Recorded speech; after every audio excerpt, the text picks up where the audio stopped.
Hello, everybody. Thank you very much for your kind words. I'm excited as well to hear myself because I've been silent for too much time.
Wa alaikum assalam wa rahmatullahi wa barakatuh.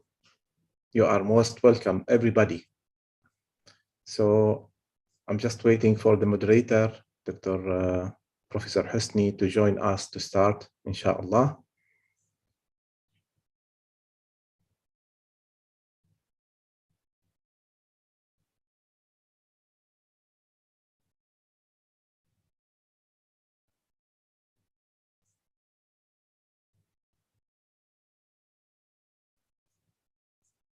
Congratulations for those who passed the exam of Module 4, and for those who were with us during the whole masterclass. And I'd like to announce as well that the Sinjab Academy application is very important to download, to keep updated, because we are going, inshallah, very soon to, let's say, update the application. And we will add a program where you can just put the numbers, and then the application can validate the topography for you. And you can apply the PS3 system, so it can tell you whether you can go for LASIK, laser, SMILE or not. And I'm working now. Very soon, of course, the PS3 and validation will be available. And later, in the third version, there will be decision-making regarding the laser-based refractive surgery, where it calculates for you the residual stromal bed, the PTA, whether you have to do decentration, whether you have to do cyclotorsion compensation, and all recommendations regarding any of the laser-based refractive surgery. And the version 4 will be for the lens-based refractive surgery. So be with us. Please download the application of Sinjab Academy in order to, let's say, use such benefits, inshallah. I'm so lucky today that we have Professor Husni, Professor Lou, Professor Guida, and which means that I will be scared because I am amongst giants. So I hope my lecture will pass successfully.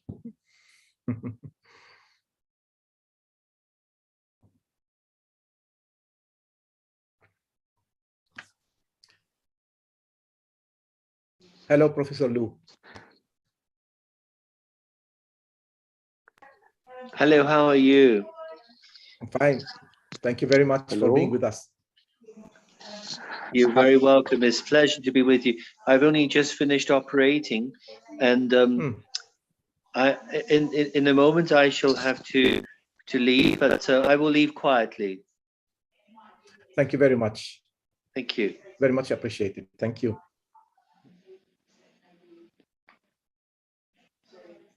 Professor Husni, are you here? Professor Guida? Yes, I'm here. Hello, Dr. Mazen. How are you? I'm actually Fine, on my way back home, but I'm here and I'm listening attentively.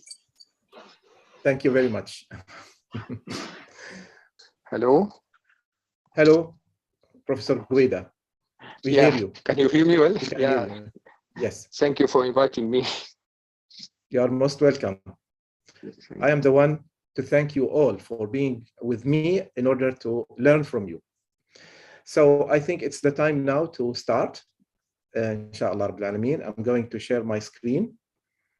Bismillah ar-Rahman ar-Rahim. Assalamu alaikum wa rahmatullahi wa barakatuh. Hello, everybody, and welcome to the 4th session in the cornea series and refractive in Sinjab Academy Club. And I hope you will enjoy this presentation. Of course, it will not be as good as the presentation of Professor Husni, the last presentation that he presented, the very nice presentation that he presented last week. But I will do my best to be useful for all. So I'm going now to share my screen.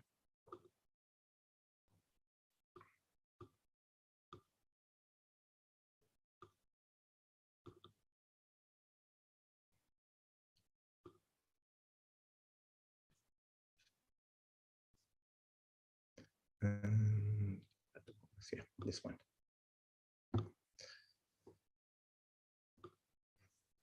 بسم الله اللهم لا سهل إلا ما جعلته سهلا وأنت تجعل الحزن إذا شئت سهلا اللهم إني أبرأ إليك من حولي وقوتي وألتجئ إلى حولك وقوتك. Okay, so it is keratoconus decision making part 2.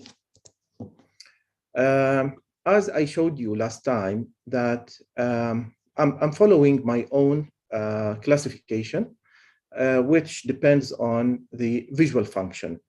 So I classify keratoconus into 3 categories based on visual acuity. If visual acuity is good, then it is grade 1. If visual acuity is poor, but the potential visual acuity is good, it is grade 2. And if visual acuity is poor and potential visual acuity is poor, it is grade 3. Now, we say it is grade 1 when the patient has mild symptoms, and the visual acuity, the corrected visual acuity is better than 0.6 decimal. And there is a reasonable difference between corrected and uncorrected visual acuity, more than 2 lines. And usually the RMS of the comma, both the vertical and horizontal, is less than 2 microns.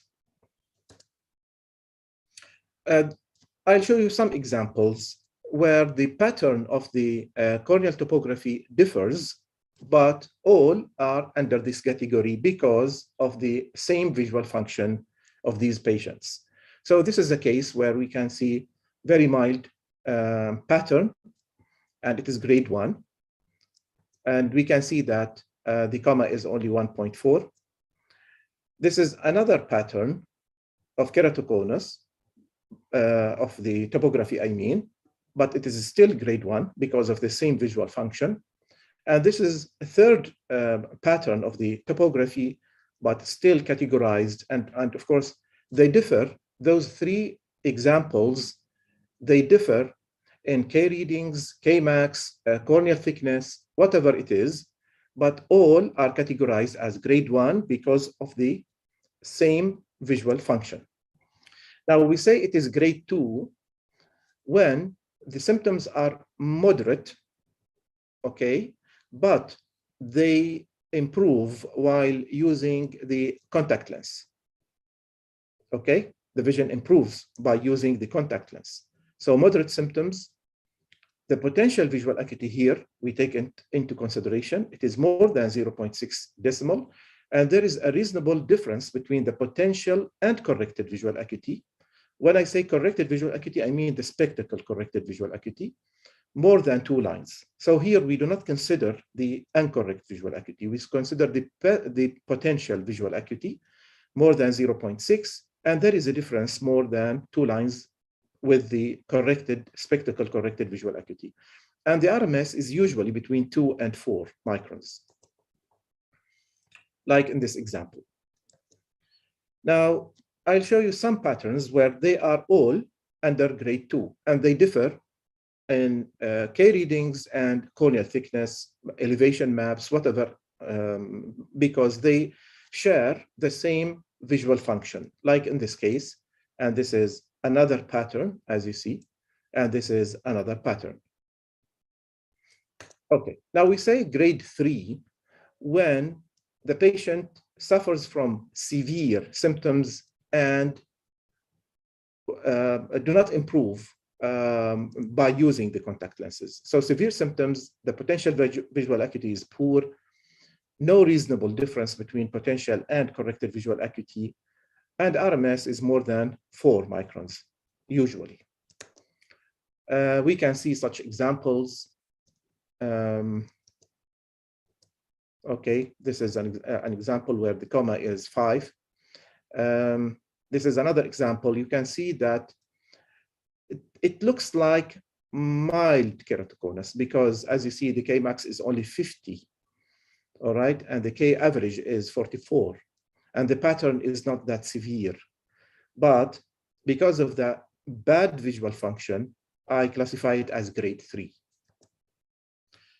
Great. So this is a summary of grade 1, 2, and 3, and the definition for each of them. Okay. Now, what are the treatment options? We know that let's say, the queen is the glasses, the prime minister is the contact lenses, and other options are just soldiers when we need them. So whenever we can use the queen, it's better than going to other options.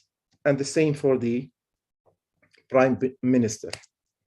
We are, of course, not talking about politics here.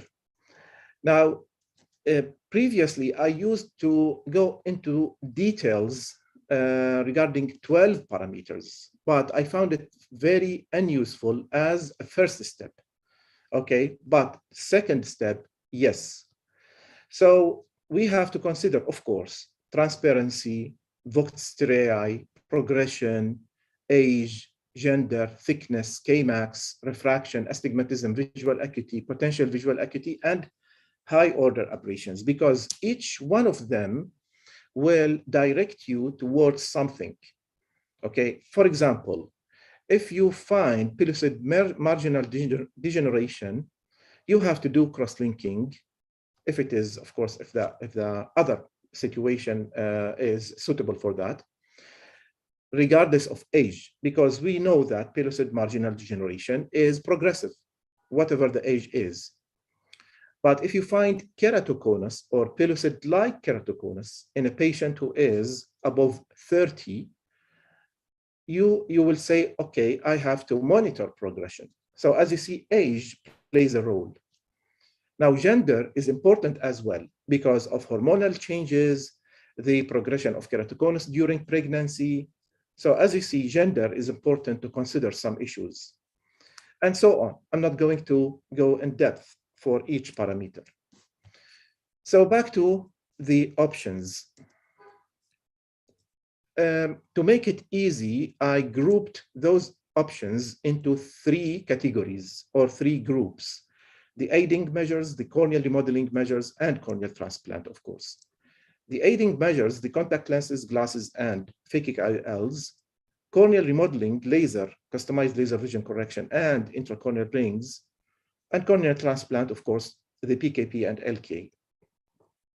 Why I gave this name, the aiding measures, to the contact lenses, glasses, and phakic IOLs? Because we don't need to change the cornea, the shape of the cornea. We are just giving an aid to the eye in order to see better by glasses, by contact lenses, or phakic IOL, but we are not doing anything to the cornea. Corneal remodeling, we are changing the shape of the cornea to enhance it and to regularize it, okay, to reduce the high order aberrations. So this is the aim. It is not a vision correction procedure. It is not LASIK. It is not PRK. We cannot promise the patient for 100% success. Corneal transplant is corneal transplant. Okay, so how to apply those modalities on, or those modalities, okay, on the classifications.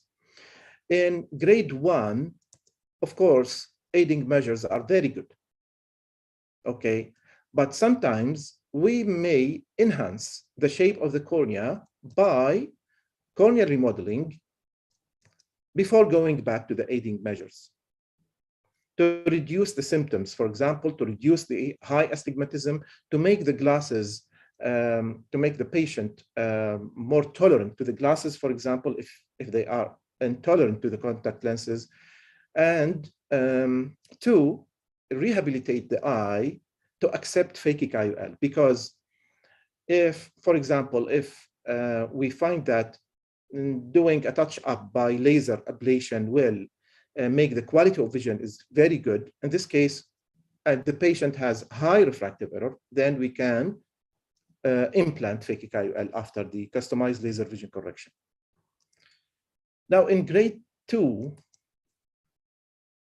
because it is poor vision but good potential visual acuity, here, if the patient is tolerant to contact lenses, this is the first option, of course. Otherwise, we must go to the corneal remodeling, laser or intracorneal rings, before considering the aiding measures. So we cannot say that the patient can use glasses initially because his vision is poor with glasses.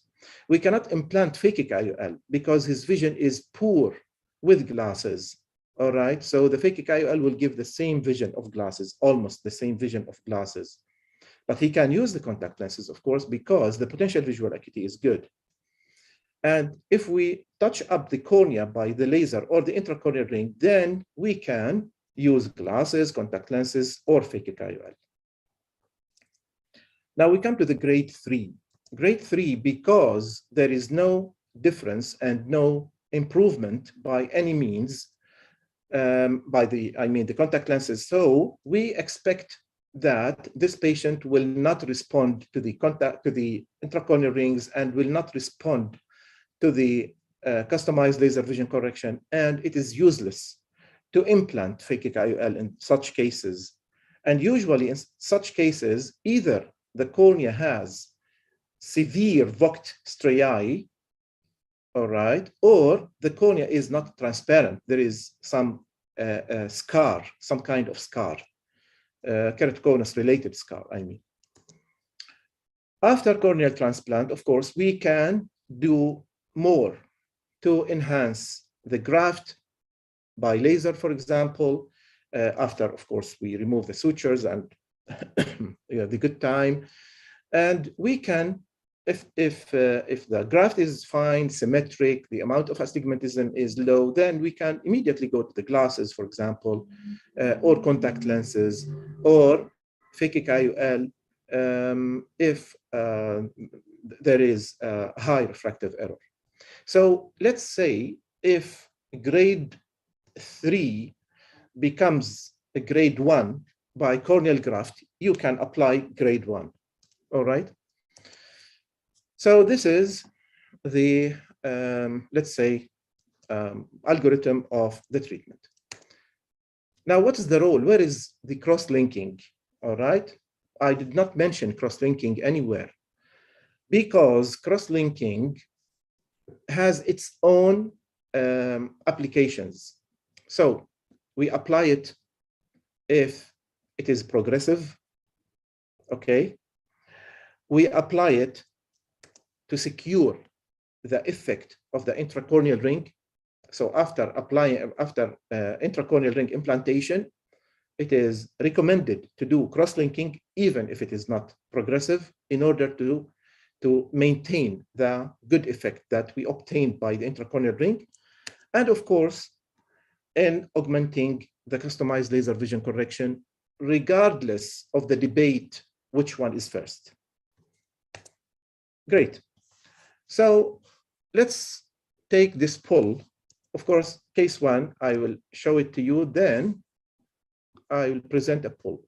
Now, this is a case, old topography, of course. This is why it is not in the 9mm display and some extrapolated data. So it is not the typical one that I'm following nowadays. However, this is a case which is, this is the left eye of a patient. And this patient has this refractive error. Old glasses, but the new glasses, -2 at 95. Uncorrected visual acuity is 0.8. Corrected visual acuity by spectacles is 0.8. And the potential visual acuity is 10. Okay, so it is grade 1, of course. Now, what would you do for this one? Okay, let me start the first poll. Good, this is case 1. Please participate in the poll. It's single choice. Glasses, contact lenses, cross-linking alone. The patient is 19-year-old male, and he is intolerant to contact lenses. The cornea is transparent and no vox striae.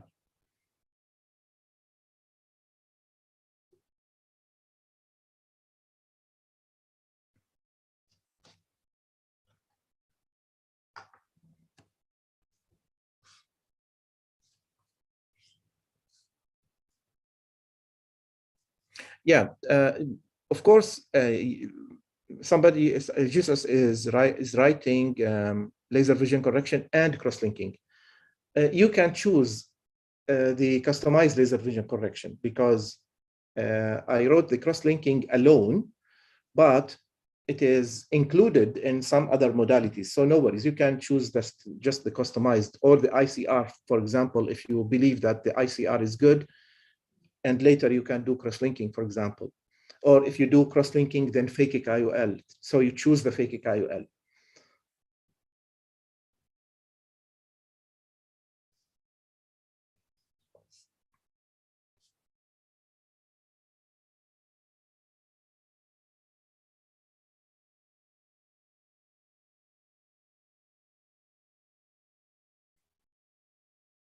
So I'll wait 20 seconds more, and then we will end the poll. 15 seconds. 10 seconds. 5.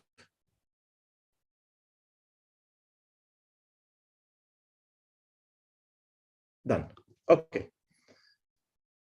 Share results. As you see, glasses in 33%, cross-linking, 37%, and the remaining is less. Okay, great. Now let's apply, stop sharing. Now let's apply what I mentioned. Okay. Now, because it is grade 1, so we can go to aiding measures or to corneal remodeling, then to aiding measures. But let's see other parameters, whether they are good for laser vision correction, intracorneal rings, or not. Great. So as you see, the patient is intolerant to contact lenses. Corneal thickness is 492. Spherical equivalent of the refraction is -3. The spectacle corrected visual acuity is 0.8. A reasonable difference, which is 3 lines. Potential visual acuity is very good, and Kmax is 47. Okay? So let's start one by one. Because the patient is intolerant to contact lenses, I'm going to exclude contact lenses. Now, the thickness is good for both intracorneal rings and laser vision correction. The refraction is mild to moderate, so no need for phakic IOL. All right, I'm not going to open the eye and put a foreign body just for -3 refractive error. Now, we come to the corrected visual acuity and the difference and the potential visual acuity. It's very good. Now we come to the Kmax. Because the Kmax is very low and all parameters are low, let's say, so it is not a good reason to go and put an ICR. So I'm going to remove it. So we can go to the laser vision correction, either to stay on glasses, of course, cross-linking because 19-year-old, glasses, or laser vision correction. And this is what I did. I did topo-guided treatment, and the patient improved. Great. Now, this is case 2. This patient as well, it's an old topography, and this is the left eye. This is the pattern. The Kmax, as you see here, the thinnest location is 424. Kmax is 55 point something or 56. Okay. The amount of corneal astigmatism is almost 3. All right. And the patient has, she is 41-year-old female, intolerant to contact lens. The cornea is transparent, no vox striae. The refraction is -5, -2.5. Incorrect visual acuity is 0.04. The corrected visual acuity is 0.4, but the potential visual acuity is good, 0.8. So it is grade 2, okay? It is grade 2. So what would you do? This is the poll of case 2. Okay.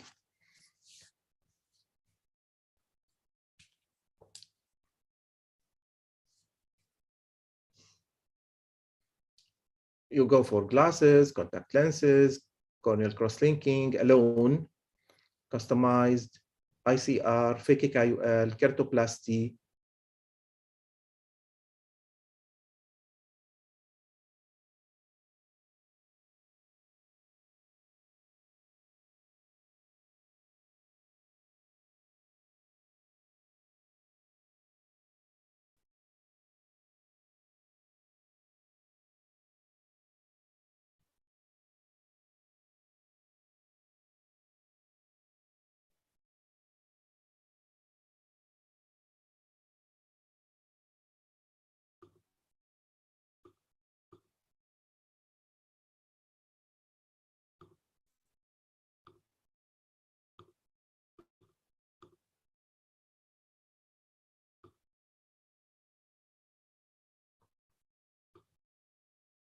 Yes, you can select cross-linking and phakic IOL. So you can choose phakic IOL only because it is single choice.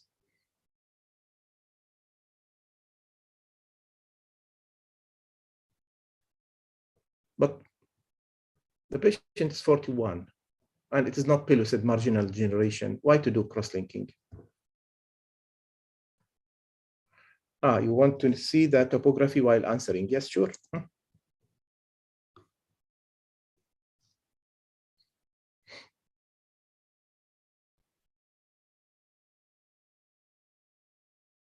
Great. So 5 seconds to stop.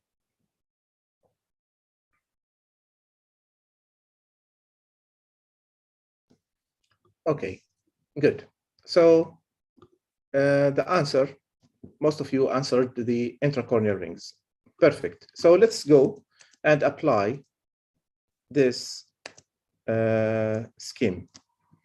Okay, because it is grade 2, as you see.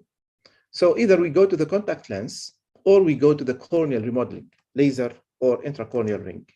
So let's see the other parameters, which are like guidelines to choose which one of them. Now the patient is intolerant to contact lens, so I'm going to remove it, this option. Now the thickness is 424. Usually, I don't do customized laser vision correction if the cornea is less than 450. Okay, sometimes the profile is hyperopic profile, sometimes. So maybe the central ablation will be 10 microns or 15 microns, especially if we are using the neutralizing technique or something like this. But in general, I don't do whenever the thickness is less than 424, the thinnest location. So in this case, I'm going to exclude the customized laser vision correction. Now, the refraction is high, and the intracorneal rings, let's say, they can treat the astigmatism and part of the sphere, okay? Now, reasonable, there is a good reason to go for the intracorneal rings, and the Kmax is ideal for the intracorneal rings because it is less than 60. The Kmax is less than 60. Whenever it is 60 and above, then unpredictable results. Okay, and this is what I did. I did intracorneal ring to the patient, and this was the result, and this is the difference map. Now, the other two cases, I did not do operation to them, but I'm going to open discussion for them, all right? I will learn from Professor Husni, Professor Lu, and Professor Gueda. So this is a case of what? What do you think, audience, dear audience? What do you think?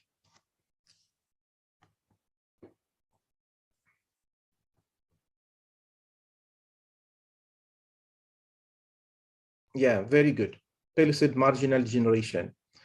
Not because of the crab claw pattern on the sagittal map. No, not because of it, because in pellucid like keratoconus, we find crab claw as well. But because of this melting of the melting pattern of the thickness map. Usually when the pellucid marginal degeneration is in full picture, you will find the bell shape on the pachymetry map. But if it is still developing, you will find this melting type on the pachymetry map, all right? So it is pellucid marginal degeneration. Great, this is the right eye, all right? This is the melting type pattern, let's say, and this is the refraction of the patient. +3, -7 at 75, 0.05, with glasses 0.7, and the potential visual acuity is 10. So we consider it as what? Which grade?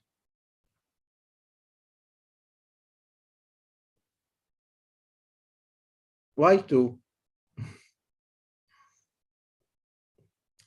It is 1 because because the corrected visual acuity is more than 0.6 decimal.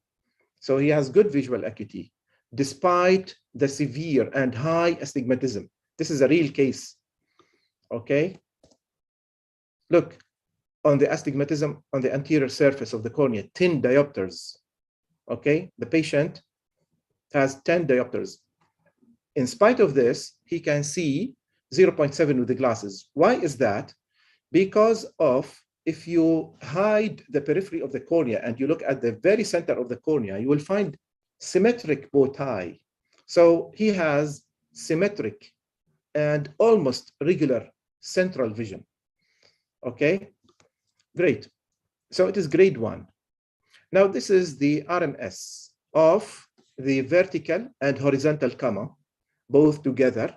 It is 0.587, so low comma. Great. Now this is the left eye, same, exactly the same, and the vision is exactly the same. Okay, so grade 1 as well. Great. So now, this is the comma. So what to do? Let us start a poll and then, stop sharing. Good. Now, let's do a poll first, and then I'll open discussion with our teachers.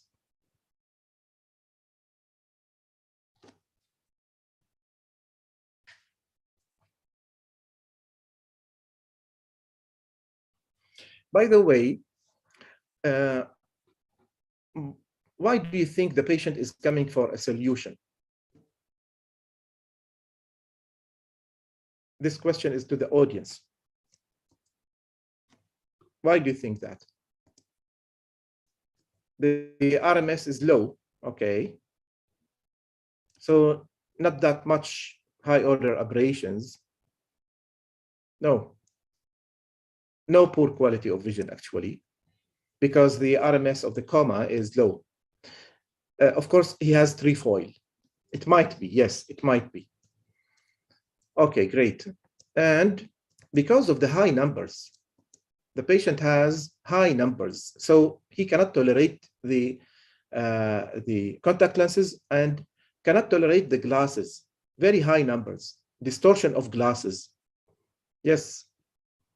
And yeah, I'm sorry, maybe because of high order aberrations as well, because he has high trefoil, okay, vertical trefoil. It is just hidden by the black arrow, as you see here. Okay, so let's end the poll and see.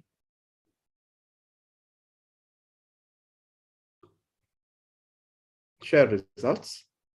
Now, let's say most of you say that it is cross-linking alone, and then, of course, glasses, or customized laser vision correction, or phakic IOL. Okay, great. So we have either to go for cross-linking and keep the glasses on, or to do customized laser vision correction, or to do phakic IOLs. Stop sharing, and this is the refraction of the patient, and this is the topography. Okay. Thickness is very good, 532. K-max is only 50. All right. K-average is 44, but high astigmatism, it's 9, and the other eye 10. So, Professor Husni, what do you think? Okay, now this is a super interesting case for many reasons. Now, the first thing is that the amount of vision, I will not speak about the quality of vision, but the amount of vision is good, it's 0.7. And the spherical equivalent of this patient is nearly 0. So this patient can benefit. Now, I'm saying things and I will discuss each and every point. This patient can benefit from the good old arcuate incisions for astigmatism. If you're going to do a femtosecond arcuates for this patient, you might end up with a much lower spherical equivalent, and he might get rid of a big chunk of his astigmatism. Having said that, this is a patient with a pellucid-like corneal pathology. So sometimes the response of the cornea is not as predictable as virgin corneas who have very good topographies. So I would definitely consider doing an arcuate incision. I would definitely consider cross-linking either before or after. In these patients, some of these patients, now very strange, I had a patient exactly like this one today. This is very, very strange. And this is why I'm pretty much prepped with the answer, because I've been doing this mental exercise today. This is a guy who came from Yemen, who has a very, very nice name, by the way. His name is Abdul Wasa. This is the first time for me to hear this name. So Mr. Abdul Wasa has pretty much the same topography and the same problem. And his problem is he cannot tolerate the glasses with a full correction. Definitely all the doctors gave him under correction in his glasses. And if he was fitted with full correction glasses in the UK, but he experienced a lot of tilt in the glasses, and he doesn't tolerate them. So he wanted refractive surgery. I told him that whatever we do, we will decrease the amount of cylinder, but we will not abolish the cylinder in toto, and he's fine with that. So I think what I would do is I would start off with an arcuate incision, femtosecond laser, give him some time to remodel a little bit, and then lock in the results with a cross-linking, then consider whatever to do next. Now, the other option would be is to implant an ICR, in spite of this is a type 1 patient according to Professor Sinjab's classification. But now we are popping in the intracorneal ring with a different philosophy. We're not regularizing the cornea. We're getting rid of the astigmatism. So as we all remember, the intracorneal rings all started the Intacs for treatment of myopia, and then for treatment of astigmatism, then for treatment of irregularities or ectatic conditions. So we are going to rewind or go back in time when we use the intracorneal rings for a treatment of astigmatism. And I think in this specific case, with good pachymetry, it will work. But what I would do, what I personally would do, is I would do a femtosecond arcuates and then lock in the results with a cross-linking because of the spherical equivalent, which is superb. He's a +3 -7, which is a no-brainer. So the spherical equivalent is nearly 0. This is what I would do. What would you do, Professor Sinjab? I'm interested to know. Yeah, I will let you know later. Okay, but look, thank you very much for the brainstorming. Actually, even in grade 1, I consider corneal remodeling. If you remember, this is the flow chart. When it is grade 1, we may go first to the corneal remodeling by intracorneal ring or laser, then we go to the aiding measures. Okay, so yeah, what you said is absolutely right and good. Thank you very much. So let me hear the opinion of Professor Guida. Unmute, please. Unmute, doctor. Okay, let's start about just having a comment on the pathology of pellucid marginal degeneration. We all know that the pellucid marginal degeneration has peripheral thinning. The cornea has peripheral thinning, and that the stiffening is above the area of thinning. So the first important thing in these cases is to examine the case clinically, because sometimes there is a peripheral thinning which is outside the 9 mm, which is evident on the pentacam. So meticulous clinical examination by slit lamp is very important. Second thing, I totally agree that first we should cross-linking, and while cross-linking this case, the ultraviolet should have a wide beam, and I should have removed the epithelium very peripheral, but of course not reaching the stem cells. And then maintaining the correction with glasses, which I think it's giving a very good visual acuity, which is 0.7. ICR is unpredictable in pellucid marginal degeneration, and so is the incisional surgery. So I prefer to continue with glasses and just do cross-linking. Very interesting, Professor Guida.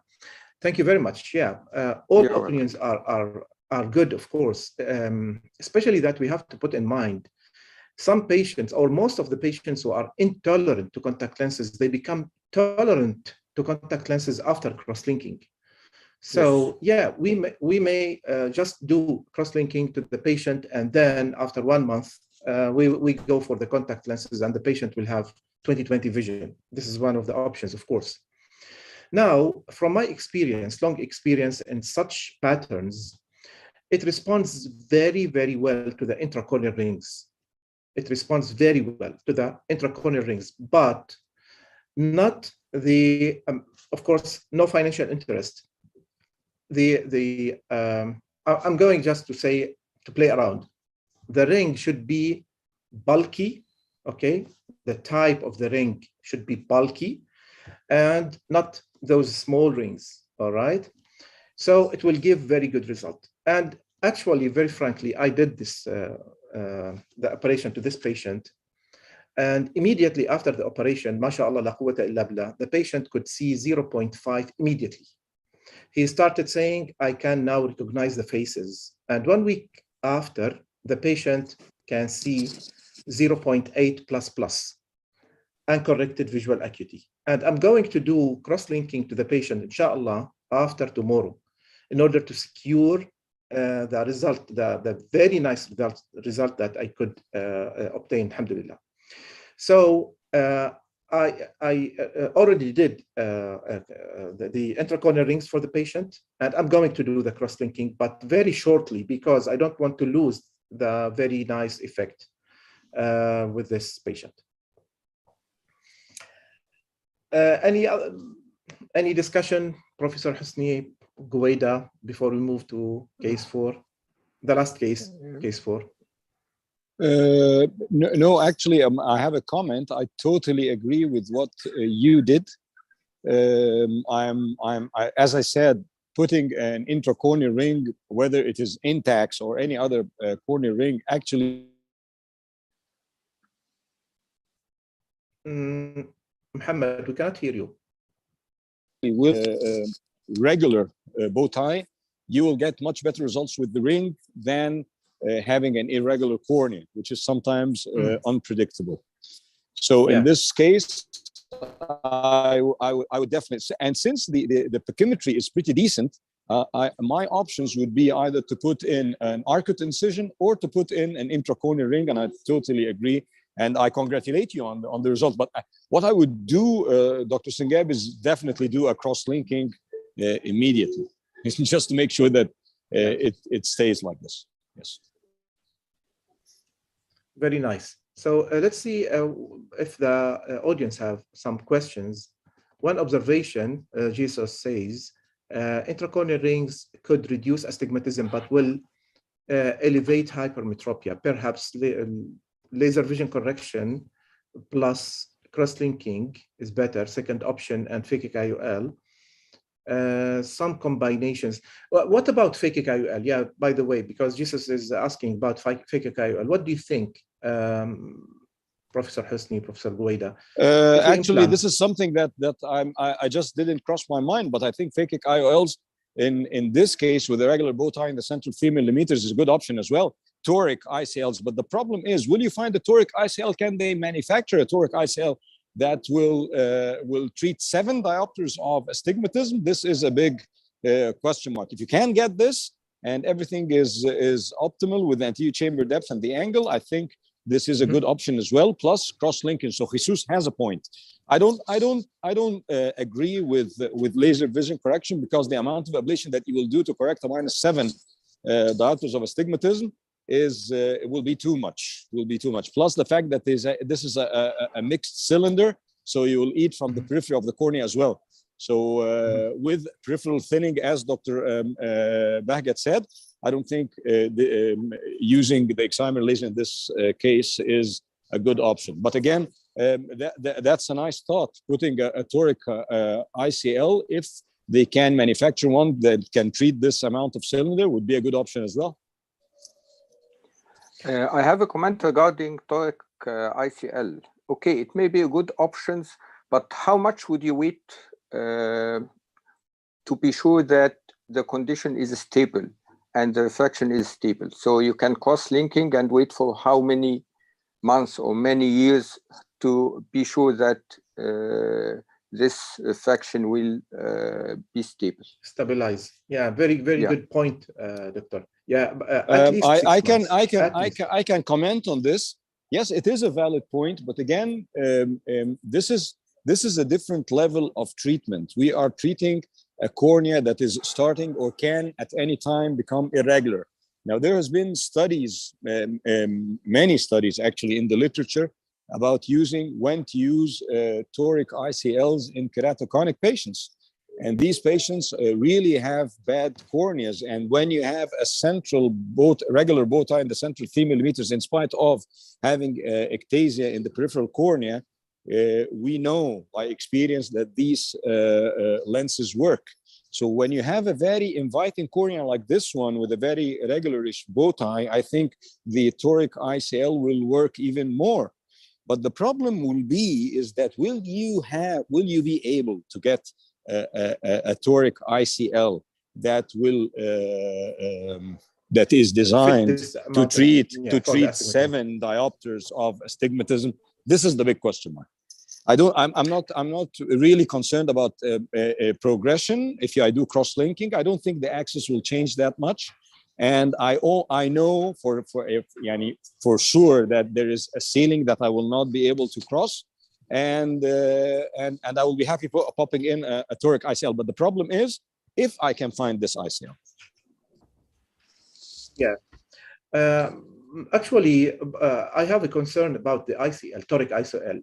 Even if you find the design that fits this high amount of astigmatism, any rotation of the ICL with a huge amount of toric of astigmatism will cause astigmatism as well, and distortion and tertiary astigmatic high order aberrations.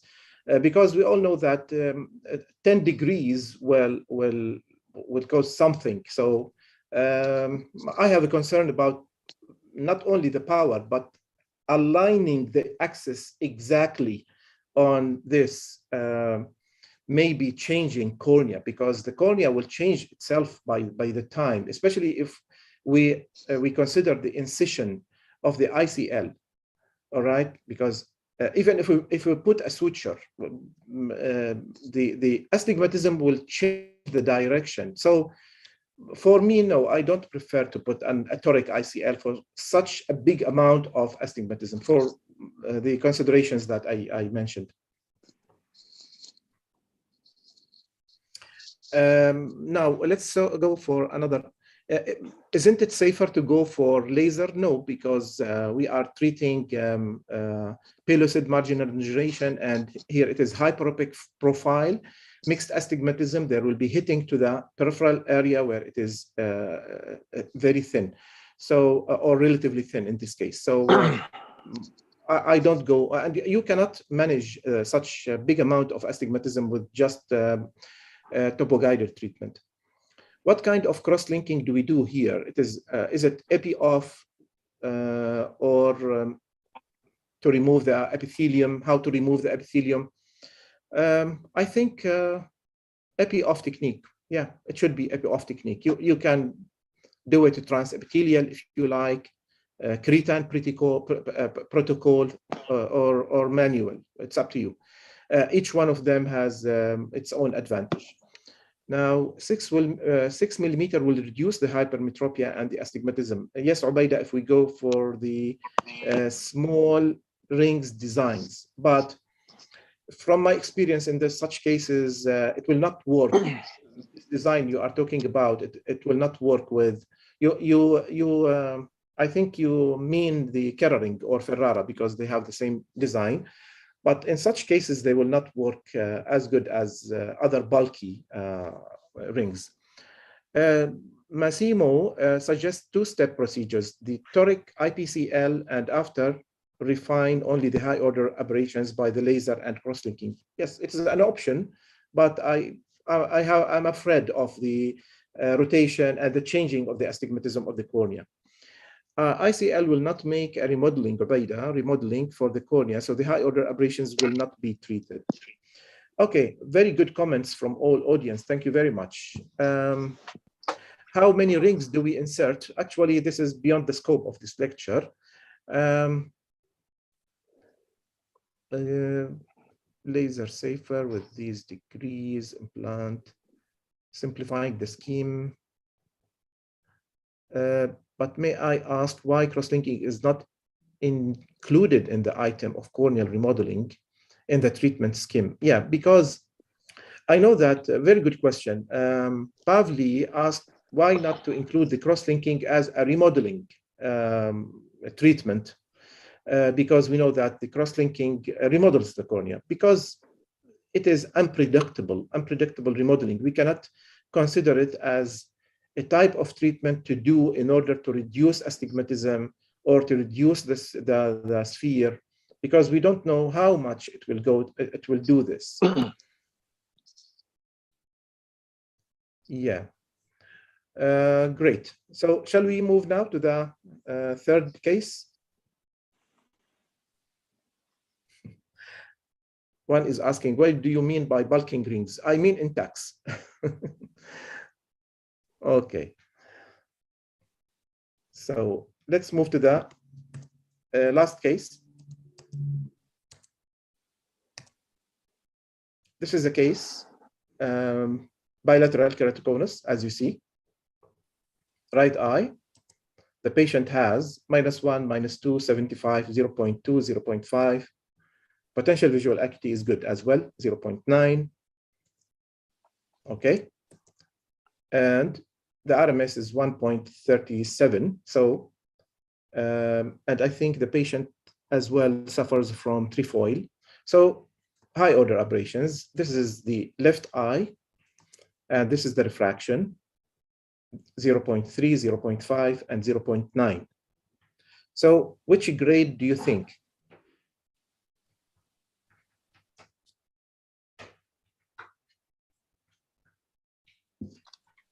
What grade do you think? Yes, grade, no, it's grade 2. Yes, very good.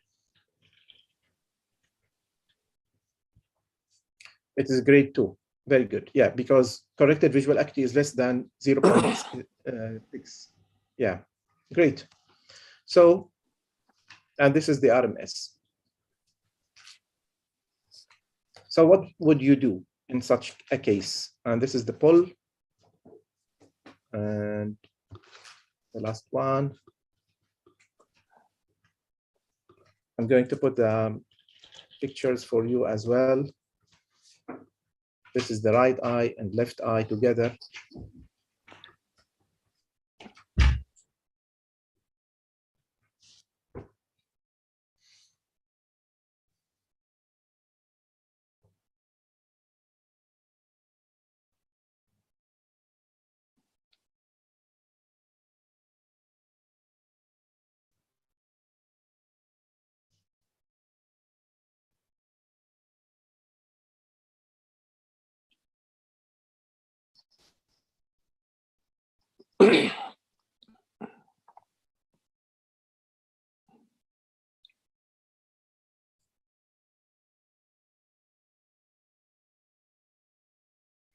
The patient is 35 years, male.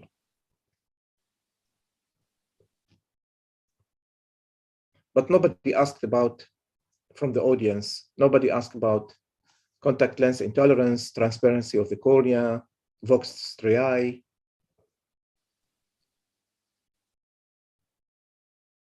Okay, the patient, let's say he is tolerant to contact lenses. Okay. And the cornea is transparent, of course. There are some vox striae. Okay, so vox, and the patient is tolerant. Great. So let's end the poll and see the results.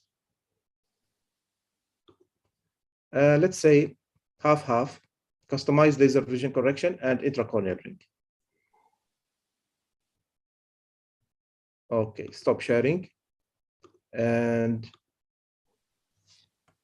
let's see the amount of astigmatism on the cornea. It is just 1.6 in the left eye and 1.8 in the right eye. So Do you think intracorneal ring is indicated here, Professor Gueda? No, no, I totally disagree about the decision of ICR. So I think the first option should be contact lens, hard contact lenses for this case. If he is not satisfied with his glasses, Yeah. since he is Yes, tolerant to good contact point. lens, so then I should offer him this as the first option because this will give him the best quality of vision. Yes. Yeah, because he's tolerant to contact lenses. Yes. And of Yes. course, by glasses, he's not happy because his vision is only 0.5. And I think this is related to the high order aberrations and the Vogt striae. What do you think, Professor Husni? I think the primary aim for treatment. Now, I totally agree about the contact lens, and what I would offer this patient for starters is soft contact lenses. Why hard? I would give them a soft contact lens. He has a little amount of astigmatism. Most probably, the soft contact lens will give him the regular anterior corneal surface, and his vision will improve, and it's much easier to get used to than the hard contact lens.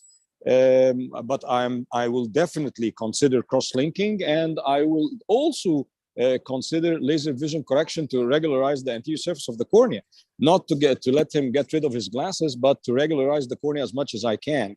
And this is topography guided treatment I think will serve him well. But I will start with a soft contact lens fitting. Very good point. Mohammed, why do you do cross-linking in this case? The patient is 35. Why do you do? I have seen patients with progressive pathology, Dr. Mazen, 45 years of age, with progression every 6 months. Now, I stopped believing that the cornea will be naturally cross-linked in the late 30s because I've seen too many exceptions to this rule. When I see a starting pathology, ectatic pathology, I'm very much my threshold for cross-linking is much lower. Sometimes I wait for signs of progression, but a lot of times when I waited for signs of progression as the guidelines would recommend, I find the patient coming 6 months later with extreme progression. So that's why my tolerance is very low.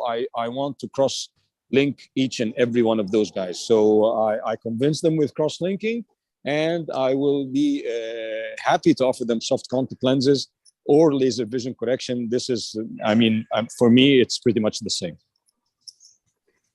A very good point, Professor Husni. Actually, I will go for cross-linking, but for another reason, which is Vogt striae. Vogt striae is a very bad indicator of progression. I mean, it's an indicator for progression. That the patient, I didn't hear that there was Vogt striae. Sorry, I missed this. Sorry about that. So do you agree if you find the Vogt striae, you find it a reason to cross-link as well? Yes. Vogt striae is definitely a sign for an advanced disease, even if the K readings are not high. So Vogt striae means that the Descemet's membrane has had micro ruptures and has micro fibrosis in it, and this is something that definitely denotes that this condition is advanced. Very good. And this is why the patient is grade 2. It is not grade 1 based on the K readings. Yeah, so very reasonable. Thank you, Professor Husni.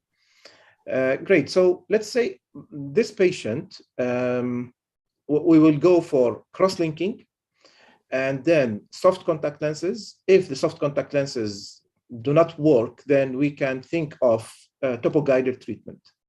Is that right, Professor Husni? For me, this sounds like a plan, yes, because we have a lot of patients who are like workers and who are carpenters and stuff, and people of that sort of category. They do not tolerate much contact lenses. We're pretty concerned about the hygiene of using a soft contact lens. Sometimes you take a look at the patient and you see his hands, and if he's a coarse sort of guy, then you're pretty sure that he will not be treating the contact lenses as good as you would wish. So in these patients, I would get the job done with an excimer laser and a cross-link. Very good. Now, here, of course, the very traditional question, do you do cross-linking and topo-guided treatment same session, or you do cross-linking, then you wait and do the topo-guided treatment? Okay, now I have not a presentation, but I have like 4 slides in a presentation that discusses this. And I was a big fan of not doing both at the same time, because there were concerns that if you combine cross-linking with the PRK, then you might end up with either delayed epithelialization or an increased amount or increased potential haze post-operatively. Practically over the years, yes, this sounds very nice and very neat to do a cross-linking first and then do a PRK like 3 months out. And then if you would like to do what Theo Zeiler calls a flash cross-linking, is the same amount of cross-linking, but half the time, 3 months again out. But over the years, I have been using the Athens protocol and actually not abiding by the Athens protocol religiously. I'm just doing a PRK and ending the procedure with a cross-linking, with an accelerated cross-linking. And I have seen very low incidence of increased haze or delayed epithelialization. And although some patients definitely will have a stormy sort of rehabilitation, but at the end of the day, when they come back 3 months out, and I've seen this very, very repeatedly, when I actually cannot recognize the patient from his topography. And I go back to the file, really, I did this patient a cross-linking and the PRK, because the topography looks very good and the refraction, the autorefractometry is like a +0.5, -0.5, and the patient sees very well. And I'm getting really good results with, although this is something that I used to advise against, but I'm getting more and more good results with simultaneous cross-linking and PRK over the years. I really, I'm changing my mind nowadays. Mm-hmm. Great. What do you think, Professor Guida? Do you do No, both together or sequential? No, I prefer sequential. I saw many complications of the simultaneous doing of PRK and cross-linking regarding delayed epithelial healing, infection, and sometimes there is very late progressive flattening of the cornea. So I prefer to do cross-linking first and then do a PRK later, maybe after 6 months or sometimes like this. Actually, I am, let's say, neutral. Why? Because I did all types. Okay, so it depends on the severity of the keratoconus. If we take this case per se, I would go for cross-linking first, wait for about 3 to 6 months, reevaluate the shape of the cornea, and then decide whether the patient still needs topo-guided treatment or not, because in many cases, the cross-linking itself will remodel the cornea, and the patient and the high-order aberrations will become less, the irregular astigmatism will become less just by the effect of the cross-linking. And sometimes we may find, of course, from grade 2 to grade 1, improvement from grade 2 to grade 1 based on my classification, and the patient will become happy with the glasses and no need for topo-guided treatment. So whenever I find mild to moderate cases, I do cross-linking first, then I decide after 3 to 6 months, usually 6 months. But if it is moderate and above, I may go to the simultaneous. So I have just a quick remark about this. Now, definitely, my intentions were always to do a cross-linking first, wait for a few months, then do a PRK. But over the years, we have had, and I'm pretty sure that you had the same kind of patients, Dr. Sinjab, where you have a patient who wants a one-stop shopping because he's traveling and he's not coming back. And in these patients, I offered them simultaneous, and I thought at the time that I'm doing them less service or lower quality service than the patients that I'm doing sequential. But over the years, honestly, I found very, very little difference between the two groups. Alhamdulillah Rabbil Alameen, I didn't have any delayed epithelialization, infection, melting, and all the stuff that we are all afraid from. Maybe it's luck, but I'm actually today in the morning, I've seen like two patients, two females that for some reason did a simultaneous, I did them a simultaneous, and they're very, very good. So again, if you have all the tools, if the patient will definitely come, then do a cross-linking first, then do a PRK. If you're going to do a PRK and remove a substantial amount of the cornea, more than 70 microns, then do re-cross-linking again after the PRK. But if this is not optimal for the patients, I don't think it is a bad idea to go for a one-stop shopping. Yeah, great. One of the audience is asking, when we do cross-linking first and then PRK, would you do flash cross-linking with the PRK or only PRK? Yeah, actually both. There are two opinions. According to Theo Zeiler, as Professor Husni mentioned, we have to give a flash of cross-linking. Yeah. The audience are sharing their very nice experience in such cases, and really I appreciate their opinions.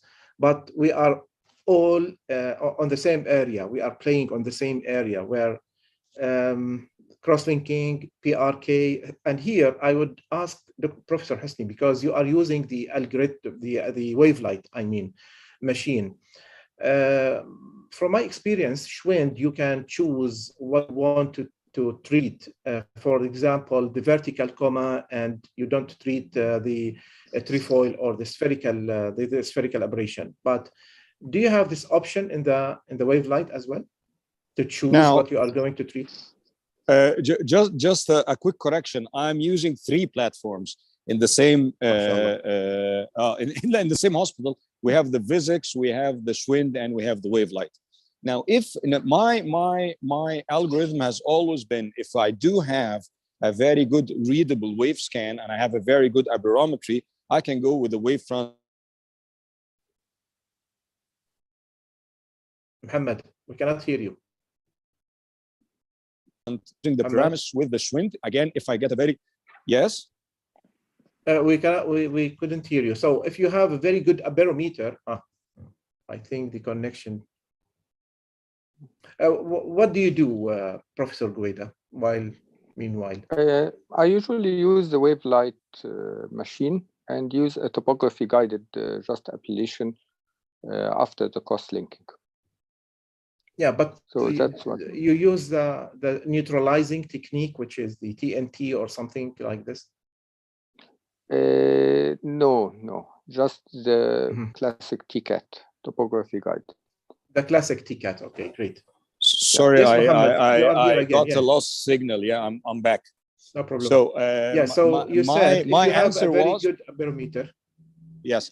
Then I would go for a wavefront guided with the Vizix. The problem with this is you do not have the option to choose the amount of treatment and to titrate the amount of treatment, even in sphere. I mean, if you decide just to treat the cylinder and the higher order aberrations, you cannot do that with a Vizix with the custom view. You can only do a physician adjustment maximum in the neighborhood of 2 diopters in the sphere. So this is something that is handicapping for a lot of patients that do not have excess tissue in the cornea and who have a thinnish cornea. So if you can do that with the Vizix and you have enough tissue, then go ahead. The same for Schwind. Now, the Schwind is superb in choosing the higher order aberrations that you can treat and disregarding the rest. I use it for the vertical coma and leave the spherical aberration. In these patients, we have a lot of negative spherical aberration, and if you leave that, you get very good results as well. And then you can definitely use it in very mild cases or mild to moderate cases. You can always use the topography guided ablation of the wavelight and do a topography neutralizing technique, and you end up with pretty decent results as well. So all tools will give you the same outcome. But the main thing about the Schwind is you can treat but you can treat thin corneas, because you will only treat the higher order aberrations that you think is clinically significant. You cannot do that with the physics, and you cannot do that with a topography guided ablation unless you decide that you will not have any refractive result. You're only smoothening the cornea. Then you can end up with a 15 diopter, 20 diopter, a 15 micron or 20 micron of ablation only. So I think you have to weigh each case separately and decide which platform to use. Exactly, I do agree. Yeah, so you are, mashallah, you are lucky to have the 3 platforms. Okay, great. So I think we came to the end of this session, and this is the message: be practical. So, which means that we have to have guidelines, but we have to be very flexible, because many opinions and many, let's say, debates at the same time. I'd like to thank Professor Husni and Professor Guwaida for being with us. I really learned a lot from you and from the fruitful discussion. As well, I'd like to thank all the audience with their questions and their suggestions, their remarks, and for being with us. It was a very nice session. Thank you very much, and see you in the 5th session next month, inshallah. Have a good night, everybody. Thank you. Alaikum assalam wa rahmatullahi wa barakatuh.